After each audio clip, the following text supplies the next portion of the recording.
আজকে তাকাইয়া দেখ কত আল্লাহর বান্দা এমন আছে মায়ের উপর আঘাত করে, বাবার উপর আঘাত করে, আছে না নাই? এর যুবক, গতকালকের বাস্তব ঘটনা, আল্লাহর এক বান্দা, নাম হলো তার সাআদ, 21 বছর বয়স। এই ছেলেটা অন্য একটা মেয়ের সাথে তার সম্পর্ক।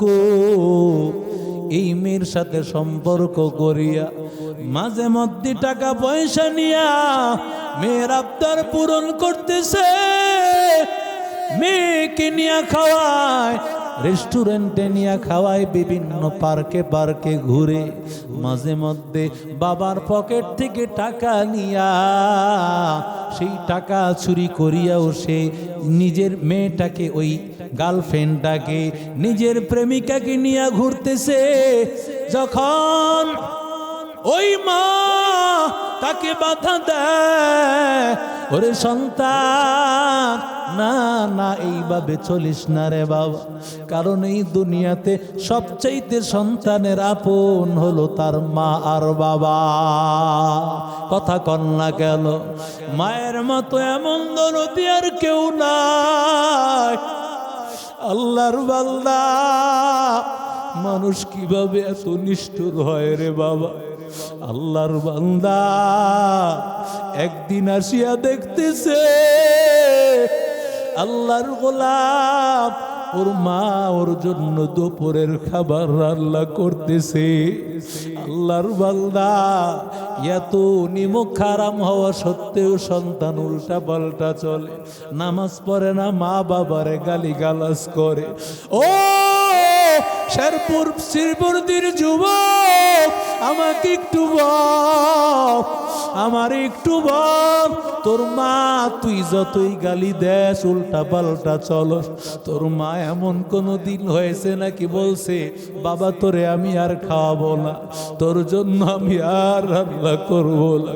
বরঞ্চ না না, যেই সন্তানটা উল্টা পাল্টা চলে, ওর জন্য মায় বুঝি আরো বেশি টেনশন করে, ওর জন্য মা আরো ভালো করে রান্না করে রাখে। এরে আল্লাহর বান্দা, এরে যুবক, কেমন নিষ্ঠুর! আল্লাহর বান্দা তাকায় দেখতেছে ওর মা দুপুরের খাবার রান্না করতেছে। ছেলেটা পিছন দিক থেকে আসিয়া, যেই মা তার গলার সাথে সন্তানটারে কত দিনের পর দিন লাগায়া রাখছে, সন্তান পেশাব করে দিয়েছে, মা ওই পেশাবের মধ্যে সন্তানকে ঘুম পাড়ায় নাই, বরং সন্তানটারে ওই গলার মধ্যে আতরে ফালায় দেইলাই। আমি খাবার খাওয়া অবস্থায় পেশাব পায়খানা করে দিয়েছো, আমি মা তোরে ফালায় দেইলাই। আমি খাবারটা রাখিয়া তোরে গোসল করাইয়া ধুয়াইয়া বুসাইয়া আমি মা তোরে চুমুকেছি, কত রাত পেশাব করে দিস, আমি মা পেশাবে ঘুমায়া তোরে বুকে জড়ায় ধরেছি। আজকে ওই মা নিজে ভালো খাবার খাই নাই, তোরে খাওয়াইছি রে সন্তান। কিভাবে ওই মারে মেরে ফেললি, অথচ আমি মা তোর জন্য খাবারটা রান্না করতেছিলাম। সন্তান মায়ের গালি দেয়, মায়ের সাথে ঝগড়া করে, এরপরও তো দুপুরের রান্নাটা রান্না করতেছিল। ওই মারে মারার পর সন্তান মার লাশটাকে ডিপ ফ্রিজে বন্দি করে ফেলে, ডিপ ফ্রিজে ভরিয়া এবার ঘরটাকে তছনছ করে ডাকাতির মতো করে মানুষকে জানায় ঘরে ডাকাতি হয়েছে, আমার মা কি মারা হয়েছে। এরে আল্লাহর বান্দা, তো আল্লাহ বলেন আল্লাহ তাআলার সাথে মা বাবার ডাইরেক্ট সম্পর্ক, মা বাবার সাথে এমন আচরণ আমার আল্লাহ সহ্য করে নাই রে বাবা।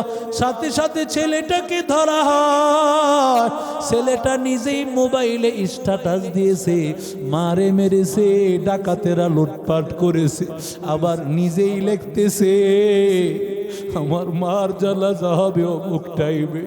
কেমন নিষ্ঠুর হয়ে গেল। এই জন্য যুবক তোদেরকে ধমক দে, কারণ কলিজা দিয়ে ভালোবাসি তোদেরকে রে যুবক, কারণ আল্লাহর গোলাম। তোর মা বাবার পায়ের নিচে জান্নাত করব কার? এরে যুবক, আল্লাহ তাআলা তাওরাত কিতাবে তো বড় কিতাব, কিন্তু আল্লাহ তাআলা তাওরাত কিতাবের জিম্মাদারি আল্লাহ নেন নাই, ইনজিল কিতাবের জিম্মাদারি নেন নাই, জাবুর কিতাবের জিম্মাদারি আল্লাহ নেন নাই। কিন্তু আল্লাহর কালাম আল্লাহ তাআলা নাজিম করার পরে আল্লাহ জানায় দেন ইন্না নাহনু নাযালনা যিকরা ওয়া ইন্না লাহু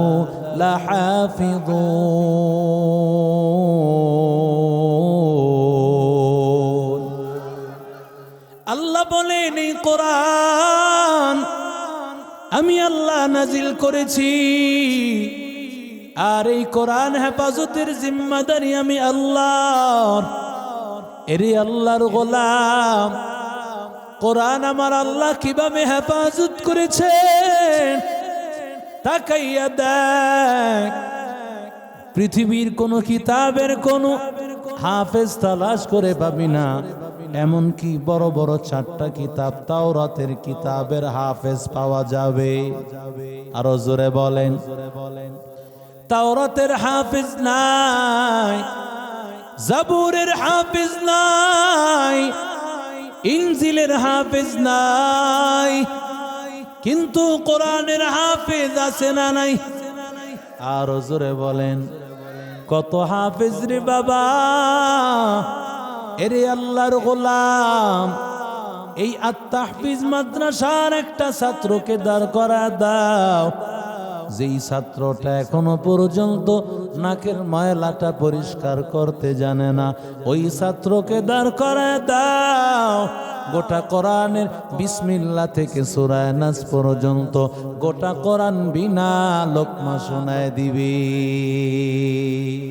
এই কালামে জিন্দা কোরআনে হাকিম, হিকমতে ও লা ইয়াজালাসতু কদিম, জামিউল ইলমি ফিল কোরআনে হাকিম, تقاصرت عنه أفهام الرجال بخا قرآن كلام الله بشنو قديم استي نينو। এই আত-তাহফিজ মাদ্রাসার মতো, রিয়াজুল জান্নাহ এমন একটা মাদ্রাসার মতো আমাদের আজকের মহামান্বিত সভাপতি সাহেব হুজুরের মতো একজন উস্তাদ মাদ্রাসায় আসছেন। আসার পরে এক ছোট্ট বাচ্চাকে ডাক দিয়ে বলতেছে, বাবা তুমি কি পড়ো? বলে, হুজুর আমি কোরআন শরীফ মুখস্থ পড়ি। সুবহানাল্লাহ বলে, কোরআন শরীফ মুখস্থ পড়ো, কয় পারা পড়েছো? বলে, আমি 30 নম্বর পারা আমপারা পড়েছি। আল্লাহু আকবার বলেন। মাদ্রাসা 30 নম্বর পারা, এখান থেকেই সাধারণত শুরু করা হয়। হুজুর জিজ্ঞাসা করে, বাবা একটা সূরা কি শুনাইতে পারবা? বাচ্চাটা শুরু করছে, আউযু বিল্লাহি মিনাশ শাইতানির রাজীম, বিসমিল্লাহির রহমানির রহিম, তাব্বাত ইয়াদা আবি লাহাবিন ওয়া তাব। হুজুর চিন্তা করলেন, ছেলেটা তো মাদ্রাসায় পড়তেছে, ওর পড়া মুখস্থ করা আর ওর বিশ্বাসের সাথে সম্পর্ক কতটুকু একটু যাচাই করে দেখ। আসলে কি শুধু পড়তেছে না দিলের মধ্যে বিশ্বাস ওটা ঢুকছে ওই পরিমাণ? হুজুর জিজ্ঞাসা করতেছে, বাবা তোমার পড়া তো শুদ্ধ হয় নাই, ভুল হয়েছে, পড়াটা হবে তিব্বাত ইয়াদা আবি লাহাবি ওয়া তাহাব।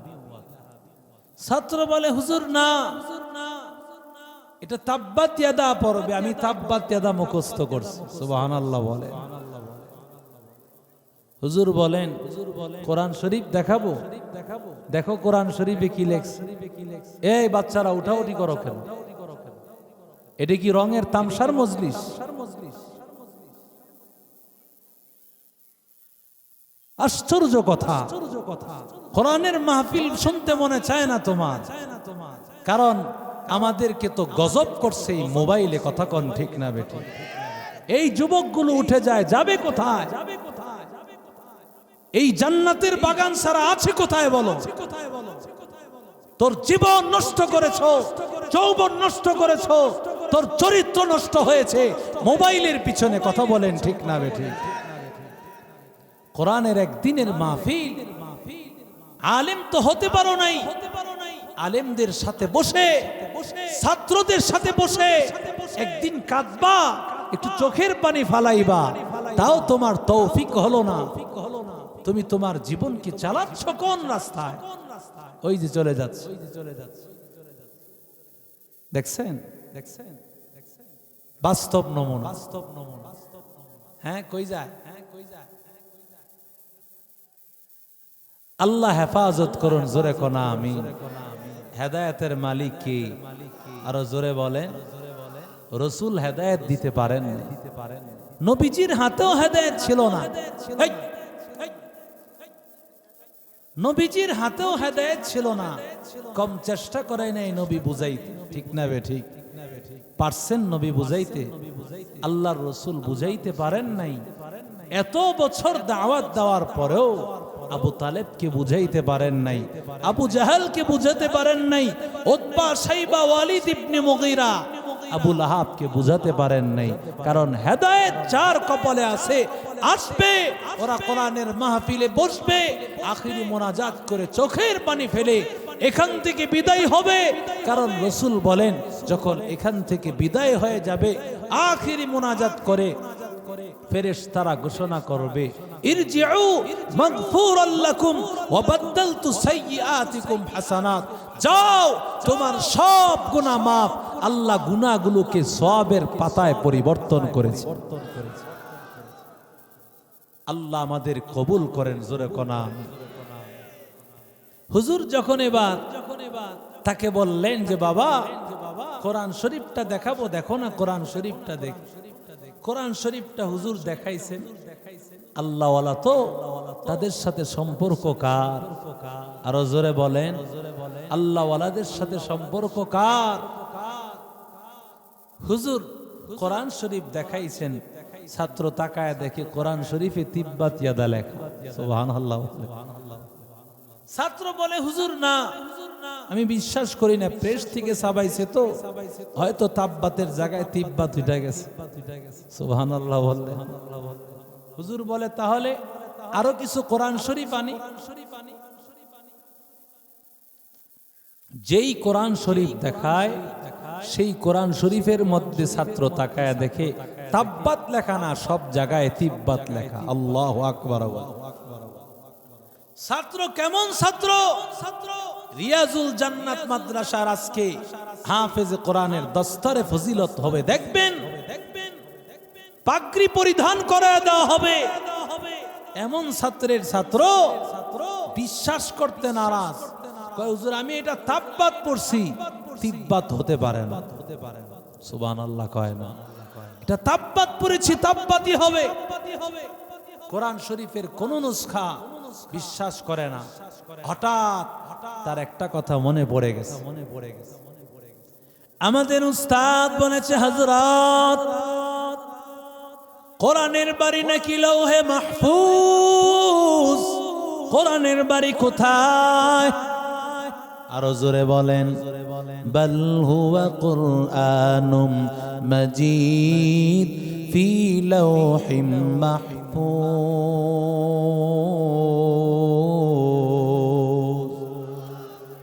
আল্লাহ বলেন এই কোরআনের বাড়ি হলো লৌহে মাহফুজ। ওই লৌহে মাহফুজ হলো বাড়ি। কেমন লৌহে মাহফুজ? আল্লাহ তাআলা ডাক দিয়া কয়, লৌহে মাহফুজ হলো একটা প্লেটের নাম। এই প্লেটের মধ্যে আল্লাহ তাআলা, পয়গম্বর বলেন, বুখারী শরীফের হাদিস, এই প্লেটের মধ্যে আল্লাহ দুনিয়ার মায়ের গর্ভের মধ্যে যখন পানি পড়ে যায়, ওই পানিটা ফেরেশতারা হাতে নিয়ে আল্লাহকে বলতে থাকে, আয় আল্লাহ, পানিটা কাজে লাগাইব কি লাগাইব না?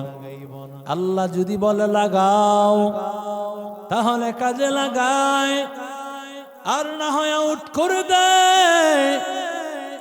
কাজে লাগানোর পর জিজ্ঞাসা করে আল্লাহ, আয় আল্লাহ, এটা ছেলে বানাইব না মেয়ে বানাইব? ছেলে বানানোর ক্ষমতা কার? মেয়ে বানানোর ক্ষমতা কার? লিল্লাহি মুলকুস সামাওয়াতি ওয়াল আরদ ইয়াখলুকু মা ইয়াশা ইয়াহাবু লিমান ইয়াশাউ ইনাসা ওয়া ইয়াহাবু লিমান ইয়াশাউ যুকুর।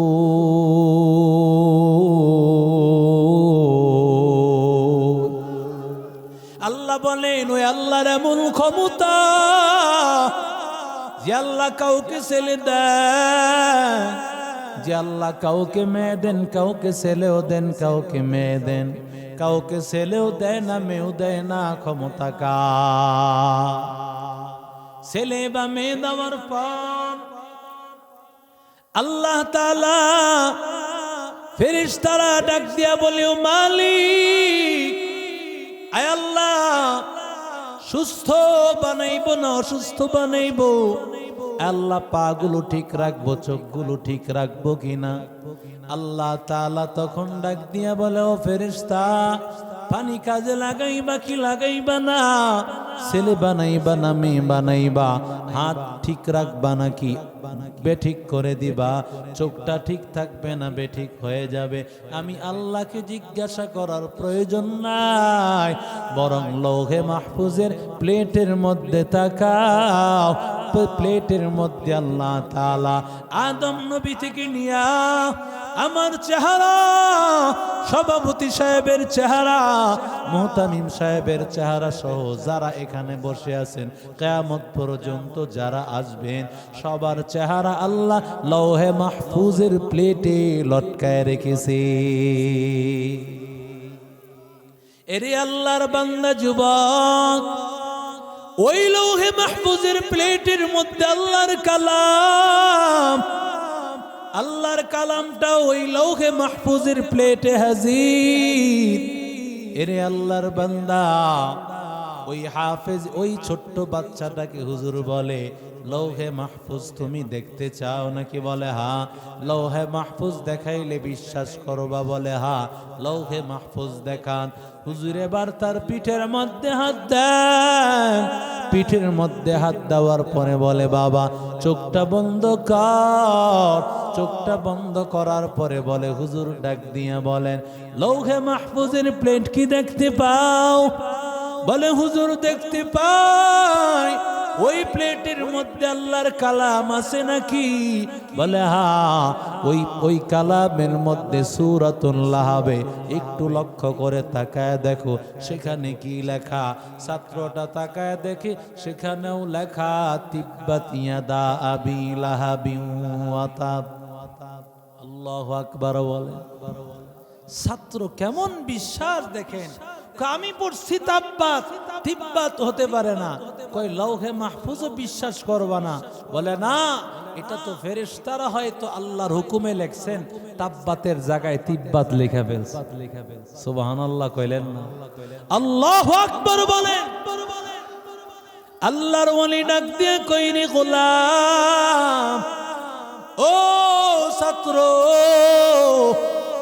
আমি তোমারে পরীক্ষা করার জন্য একটু জিজ্ঞাসা করলাম, আল্লাহর কালাম যে মুখস্থ করো, ওই মুখস্থটা তোমার ভিতরে কি পরিমাণে আছে? এরে আল্লাহর গোলাম, এরে যুবক, আল্লাহর কালাম এত দামি, এত দামি। আল্লাহর কালাম যার সিনার মধ্যে ঢুকে যায়, আজকে তাকা দেখ, রিয়াজুল জান্নাহ মাদ্রাসার ছাত্রগুলোর দিকে তাকায় দেখ। আজকে ওই ছাত্ররা তোমাদের সামনে পাগড়ি নিবে। এই ছাত্রগুলোকে আল্লাহ তাআলা দুনিয়ার জমিনে সম্মান মাদ্রাসার পক্ষ থেকে দিয়ে দিবে। কারণ রাহমাতুল লিল আলামিন বলেন, মান ক্বরাআল কুরআন ওয়া আমিলা বিমা ফি উলবিসা ওয়ালিদাহু তাজাই ইয়াউমাল কিয়ামাহ। রহমতের নবী আমার ডাক দিয়া বলেন, ওরে আল্লাহর গোলাম, যে আল্লাহর বান্দা কোরআন পড়লো, কোরআন অনুযায়ী আমল করলো, ওর মা বাবাকে ডাক দিয়া বলেন, ও কোরআনের হাফেজের মা বাবা, ওরে কোরআনের হাফেজের মা বাবা, দুনিয়ার জমিনে কোরআন পড়েছো, সন্তানটারে কোরআনওয়ালা বানাইছো। চাইলে সন্তানটাকে উকিল, ব্যারিস্টার, ডাক্তার, ডক্টর বানাইতে পারত, কিন্তু বান্দা মনের মধ্যে বড় আশা, আমার সন্তান কোরআনওয়ালা হবে, আমার সন্তান হাফিজ হবে, আমার সন্তান আলেম হবে। ওই দিকে তাকাইয়া নিজে কৃষি কাজ করেছো, ভ্যান চালাইছো, রিক্সা চালাইছো রে ভাই, এরপরও সন্তানটারে হাফেজ বানাইছো, এরপরও সন্তানটারে আলেম বানাইছো। আল্লাহ ডাক দিয়া বলবে, ও হাফেজের মা বাবা,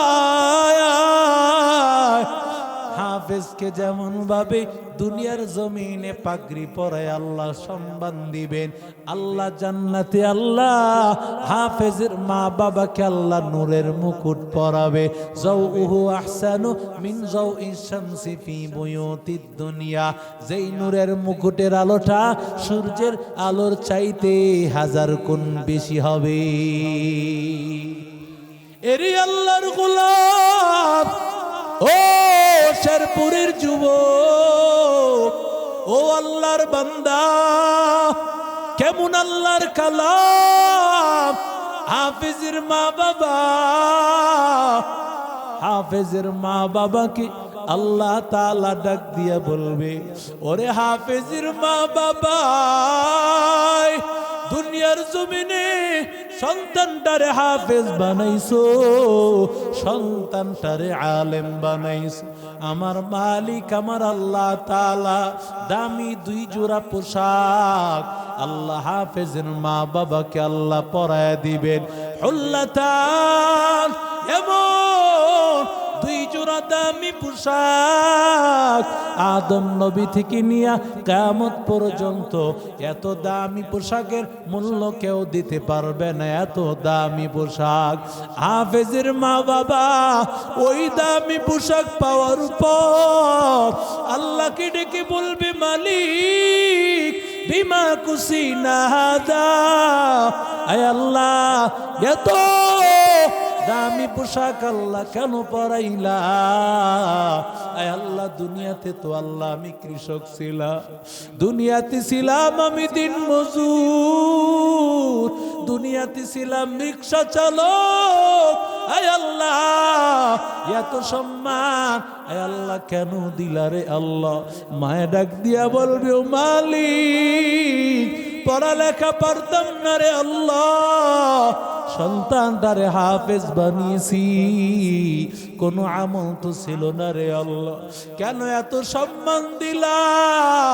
আল্লাহ ডাক দিয়া বলবেন, লিয়াকজি ওয়ালাদিকুমুল কুরআন, যদিও তুমি কোরআন পড়ো নাই, তুমি আলেম হতে পারো নাই, কিন্তু তোমার সন্তানটাকে রিয়াজুল জান্নায় পড়াইছো, সন্তানটারে আলেম বানিয়েছো, সন্তানটারে হাফেজ বানিয়েছো।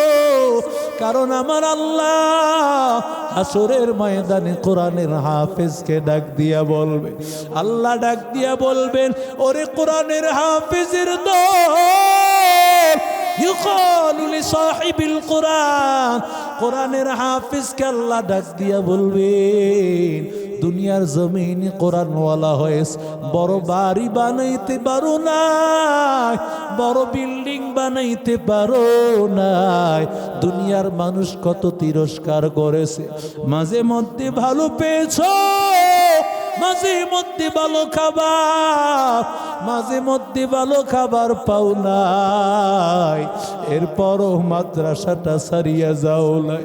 এরে আল্লাহর বান্দা যুবক, আল্লাহ ডেকে বলবেন, ইকরা ওয়ারতাকি কামা কুনতা তুরাত্তিলু ফিদ দুনিয়া।